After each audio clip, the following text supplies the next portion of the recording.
धरती जो भलोड़ शायर नसर नवीस प्यारो दोस्त असगर मेहराई लिखे तो संदसि नसर मां ही चूंड। 1997-98 जी ॻाल्हि आहे जॾहिं लाड़ जूं हवाऊं अबाणकनि पटनि ते सारियुनि जी सुराण सूरजमुखीअ जे गुलनि वांगुरु मन जे महिराण ते अची घुलियूं हुयूं। मिहोगी जी मुंद में कुंवारे चपनि ते बरसात जा फुड़ा चुमियुनि जी आस में लरती रहिया हुया। प्रीअ जे पार जहिड़ियूं प्यारियूं सिटूं पननि ते तकलीफ़ूं थी उभरियूं हुयूं। अञा जवानी मस्त गिलनि ते मोहीड़ा कढिया हुया त अखियूं मोहबत में मदहोश थी अड़ी चुकियूं हुयूं। ख़बर कान हुई त को इश्क असांजो अची दर खुड़काईंदो। हा, ख़बर कान हुई त को इश्क असांजो अची दर खुड़काईंदो। दर बि अहिड़ो खुड़कायईं जो होश बि विया त हौसला बि विया।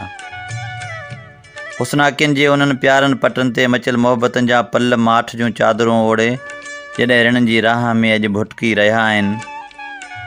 गिलनि ते ॻोढ़नि जा निशान मिटनि था मास कोरे वर्क माज़ीअ जा उथलाए विछोड़नि जा वरलाप ॾेई जीअ खे झोरे रहिया आहिनि।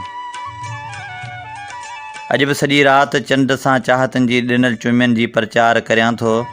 चंड साही करे सितारा सभु गॾिजी मुंहिंजे दर्दनि जी दास्तान लिखंदा आहिनि। ऐं ईअं ई आऊं बाख फुटी महल ताईं अखियुनि खे उजागा अर्पे सूरनि खे सूरनि सां सलींदो आहियां।